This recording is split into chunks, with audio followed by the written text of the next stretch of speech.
Hola a todos, bienvenidos a una nueva inversión profunda, che. Hoy vamos a meternos con un documento que, bueno, digamos que nos ha dado bastante que pensar. Sí, la verdad que sí. Se llama, ojo al título, Suplantación táctica fascista actual. Diálogo social, la declamación neoliberal se agota y se reemplaza por el nazi-fascismo títeres de los ultraneoliberales. Tremendo.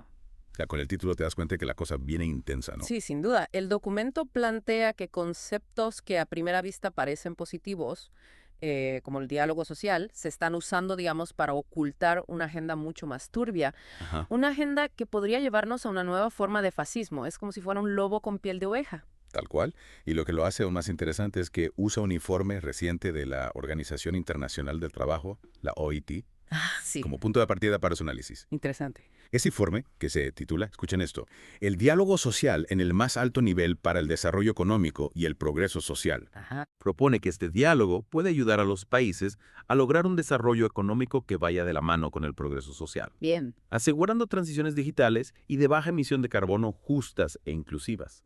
Suena bastante bien, ¿no? Sí, a simple vista parece una propuesta razonable, sí.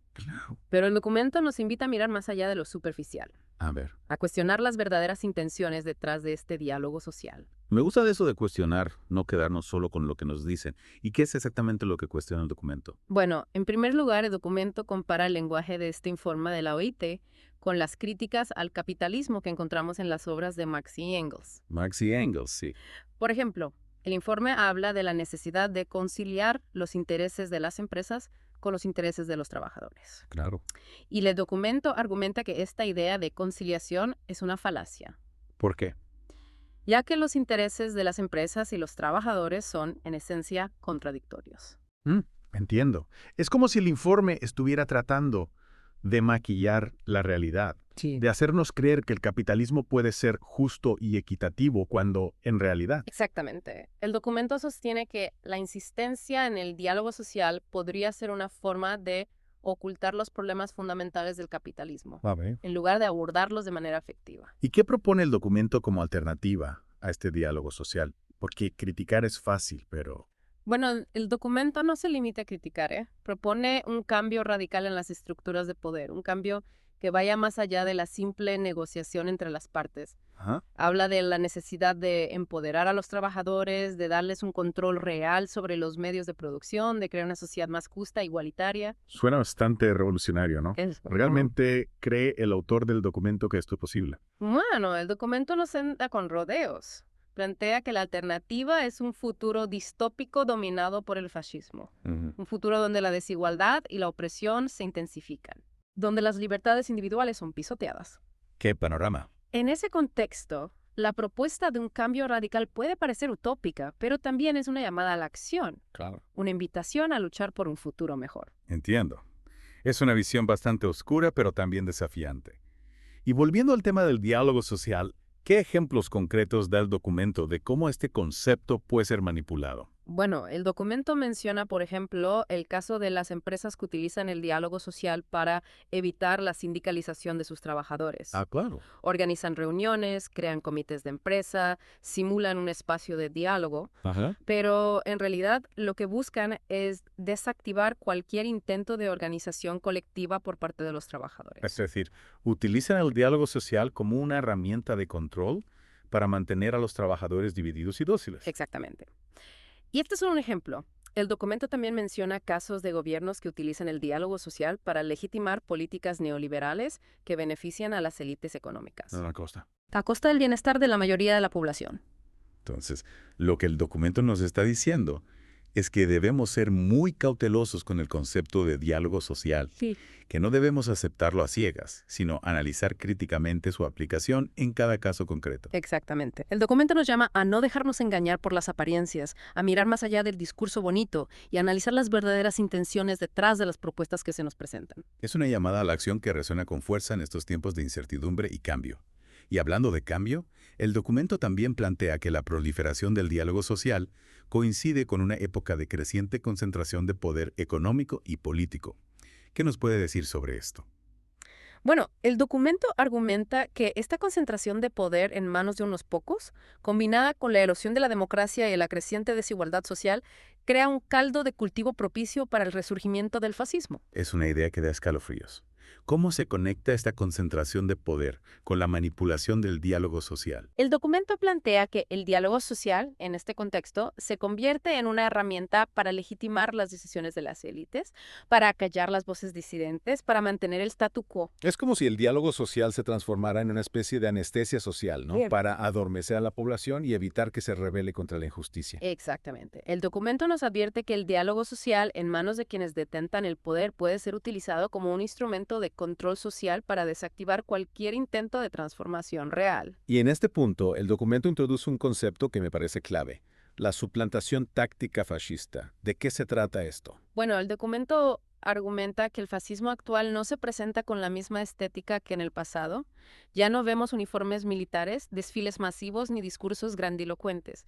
El fascismo de hoy es más sutil, más sofisticado. Ajá. Se camufla detrás de un lenguaje aparentemente democrático y progresista. Es decir, se disfraza para infiltrarse en las instituciones y en la sociedad, para manipular el discurso público y ganar adeptos. Exactamente.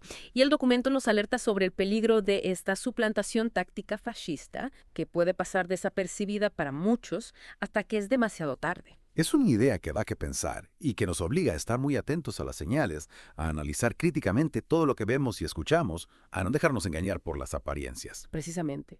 El documento nos invita a ser ciudadanos informados, críticos y comprometidos, capaces de detectar y combatir cualquier forma de manipulación, de resistir a cualquier intento de socavar la democracia y la justicia social. Es un llamado a la acción que no podemos ignorar. Debemos estar alerta, informarnos, organizarnos y luchar por un futuro más justo y equitativo. Exactamente. El documento nos recuerda que el futuro no está escrito, que depende de nosotros, de nuestra capacidad de resistir a la opresión, de luchar por nuestros derechos, de construir un mundo donde la dignidad humana y la justicia social sean una realidad para todos. Y en esa lucha, el conocimiento es nuestra mejor arma. Por eso, en este podcast nos proponemos analizar en profundidad este documento para comprender sus argumentos, sus advertencias y sus propuestas. Y también para generar un espacio de debate, de reflexión crítica, de intercambio de ideas. Así es. Creemos que este documento, por más inquietante que sea, nos ofrece una oportunidad para comprender mejor las complejidades del mundo en que vivimos y para prepararnos para los desafíos que se nos presentan. Y en esa línea, queremos invitar a nuestros oyentes a que participen en este debate, que compartan sus opiniones, sus dudas, sus reflexiones. Porque solo a través del diálogo, del intercambio de ideas, podremos construir un futuro mejor. Exactamente.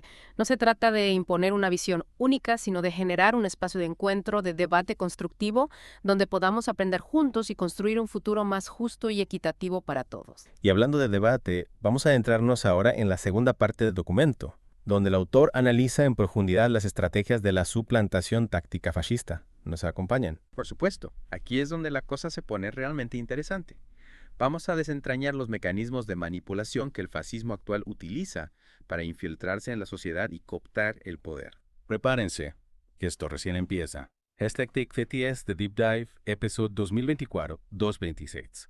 Part 2 of 3. Bueno, retomando el tema de la suplantación táctica fascista, este documento nos advierte sobre la forma en que el fascismo actual se adapta e infiltra en la sociedad. Ya no se trata de botas y uniformes, sino de un enemigo mucho más escurridizo. Claro, como decíamos antes, el fascismo moderno se esconde detrás de discursos aparentemente democráticos, incluso progresistas, ¿no? Pero, ¿cómo lo hace? ¿Cómo se las arregla para engañar a la gente? El documento describe una serie de estrategias muy efectivas. Por ejemplo, habla del uso del lenguaje manipulador, de la creación de chivos expiatorios, de la apelación a las emociones en lugar de la razón. ¿Podrías darnos algunos ejemplos concretos?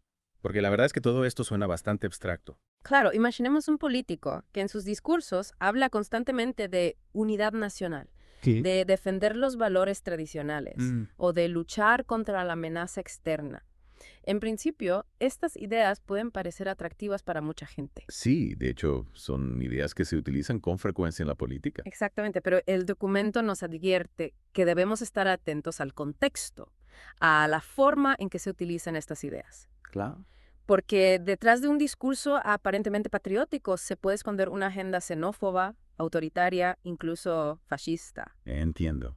Es decir, que no se trata de demonizar ciertas palabras o ideas, No. sino de analizar críticamente el discurso en su conjunto, Exacto. de ver quién lo dice, con qué intención y a quién va dirigido. Exactamente. El documento nos invita a desarrollar un pensamiento crítico, a no dejarnos llevar por las emociones, a cuestionar todo lo que nos dicen. Y hablando de cuestionar, el documento también critica la forma en que los medios de comunicación contribuyen a la propagación de ideas fascistas. ¿Qué nos puedes decir sobre esto? Bueno, el documento argumenta que los medios de comunicación, en muchos casos, actúan como amplificadores de los discursos de odio, de la desinformación, Ajá. de la polarización social.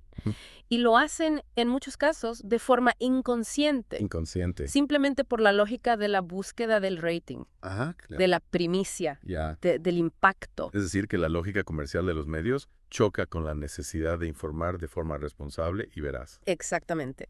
Y esto genera un caldo de cultivo propicio para la manipulación, para la propagación de noticias falsas, para la creación de un clima de miedo e incertidumbre. Y en ese clima de miedo e incertidumbre, las ideas fascistas encuentran un terreno fértil para crecer. Exactamente.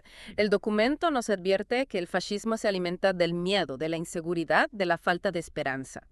Y los medios de comunicación, con su cobertura sensacionalista, con su obsesión por el conflicto, Sí. con su tendencia a simplificar la realidad, contribuyen a generar ese clima propicio para el fascismo. Es una idea bastante inquietante, la verdad. ¿Y qué propone el documento para contrarrestar esta influencia de los medios? El documento nos llama a ser consumidores de información responsables, a contrastar las fuentes, a no creernos todo lo que vemos y escuchamos. También nos invita a apoyar a los medios independientes, aquellos que hacen un periodismo crítico y comprometido con la verdad. Es decir, hacer ciudadanos informados, críticos y exigentes con la calidad de la información que consumimos. Exactamente, porque la información es poder y en la lucha contra el fascismo el conocimiento es nuestra mejor arma. Y hablando de armas, el documento también analiza las estrategias que el fascismo actual utiliza para cooptar el poder. ¿Qué nos puedes decir sobre esto? Bueno, el documento describe un proceso gradual de infiltración en las instituciones, en los partidos políticos, en los sindicatos, ¿Sí? en las organizaciones sociales. El objetivo es ir ganando terreno poco a poco, Claro. desde adentro, para ir imponiendo su agenda. Es como un virus que se va extendiendo por el organismo Sí. hasta que toma el control. Exactamente. Sí. Y una de las estrategias clave de esta infiltración es la cooptación de líderes, de figuras públicas, de intelectuales. El fascismo busca reclutar a personas con cierto prestigio social para que difundan sus ideas Ya veo. y le den una pátina de respetabilidad. Es decir, utilizan a estas figuras como caballos de Troya Sí, para introducir sus ideas en ámbitos donde de otra forma no tendrían acceso. exactamente. Y esto es muy peligroso, Claro. porque mucha gente confía en estas figuras públicas, en su autoridad moral. Sí. Y puede ser fácilmente manipulada por ellos. Entonces, lo que el documento nos está diciendo es que debemos estar muy atentos a quienes seguimos, a quienes admiramos, a quienes les damos nuestra confianza. Exactamente. Debemos ser críticos. Analizar sus discursos, sus acciones, sus trayectorias, para no caer en la trampa de la suplantación táctica fascista. Y en esta línea, el documento también nos advierte sobre la importancia de la memoria histórica. ¿Por qué es tan importante recordar el pasado? Bueno, el documento argumenta que el fascismo se alimenta del olvido, de la ignorancia, de la falta de conciencia histórica.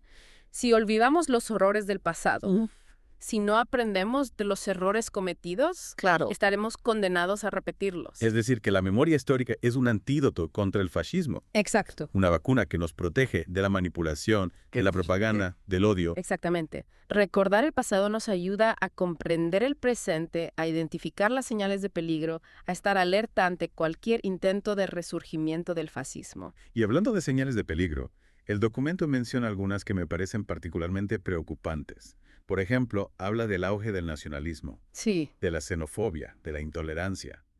¿Cómo se conectan estas ideas con el resurgimiento del fascismo? Bueno, el documento argumenta que el fascismo se nutre de la división, del odio al diferente, del rechazo al extranjero. El nacionalismo exacerbado, la xenofobia, la intolerancia son el caldo de cultivo perfecto para el fascismo. Es decir, que el fascismo busca crear un enemigo interno. Sí. Un chivo expiatorio sobre el cual descargar las frustraciones, los miedos, las inseguridades de la sociedad. Exactamente. Y ese enemigo interno puede ser cualquier grupo que se perciba como diferente, como una amenaza. Los inmigrantes, las minorías étnicas, los disidentes políticos, los grupos religiosos minoritarios. Y una vez que se ha creado ese enemigo interno, se justifica cualquier tipo de violencia, de discriminación, de exclusión. Exactamente. El documento nos advierte que el fascismo no es solo un sistema político, sino también una forma de pensar, de sentir, de actuar. Es una mentalidad que justifica la violencia, la opresión, la desigualdad. Y esa mentalidad, por desgracia, está presente en todas las sociedades, en mayor o menor medida. Claro, y por eso es tan importante estar atentos, identificar las señales de peligro, combatir cualquier forma de discriminación e intolerancia. Porque el fascismo no surge de la nada, ¿no? Sino que se va gestando poco a poco en el seno de la sociedad, Claro. a través de pequeños actos de odio, de indiferencia, de pasividad. Exactamente. Por eso el documento nos llama a no ser cómplices, Mm, a no mirar para otro lado, A no callar. a no callar ante la injusticia. Nos invita a ser ciudadanos activos, comprometidos con la defensa de la democracia, de la libertad, de la igualdad. Es un llamado a la acción que no podemos ignorar. Debemos estar alerta, informarnos, organizarnos y luchar contra cualquier forma de fascismo, ya sea abierto o encubierta. Exactamente. El futuro no está escrito. Depende de nosotros, de nuestra capacidad de resistir a la opresión, de construir un mundo más justo y equitativo para todos. #PetitiES The Deep Dive, episodio 2024-236, part 3 of 3. Realmente este documento nos deja pensando, ¿no? Es como si nos dieran un mapa de las estrategias que el fascismo actual utiliza para infiltrarse en la sociedad. Totalmente. Nos invita a estar alerta, a no subestimar la capacidad del fascismo para adaptarse a los nuevos tiempos. Es como un camaleón que cambia de color para camuflarse en el entorno. Y unas cosas que me llamó la atención es que el documento no solo se centra en la crítica, ¿no? Sino que también propone soluciones, caminos para contrarrestar el avance del fascismo. Sí, el documento no se queda en la mera denuncia, sino que nos ofrece herramientas para la acción. Y una de las herramientas clave, en su opinión, es la educación. Claro, porque la educación nos permite desarrollar un pensamiento crítico, nos ayuda a comprender la historia, a analizar la realidad, a no dejarnos manipular. Exacto. El documento propone una educación que fomente el pensamiento crítico, que nos enseña a cuestionar las ideas preconcebidas, a analizar las fuentes de información, a no tragarnos cualquier discurso. Es decir, una educación que nos forme como ciudadanos conscientes, críticos y comprometidos con la construcción de una sociedad más justa y equitativa. Exactamente. Y junto con la educación, el documento también destaca la importancia de la organización colectiva. Claro, porque la unión hace la fuerza, ¿no? Individualmente somos vulnerables a la manipulación, pero organizados podemos hacer frente a cualquier amenaza. Totalmente. El documento nos llama a construir redes de solidaridad, a fortalecer los movimientos sociales, a unirnos en la lucha contra el fascismo. Y en esa lucha, la acción política es fundamental. No podemos quedarnos en la mera crítica, en la denuncia, en la queja. Debemos participar activamente en la construcción de una alternativa. Exactamente. El documento nos llama a involucrarnos en la política, a defender la democracia, a luchar por nuestros derechos, a construir un futuro mejor. Y en esa construcción del futuro, el documento también destaca la importancia de la cultura, del arte, de la creatividad. Sí, porque la cultura puede ser un arma poderosa para combatir el fascismo.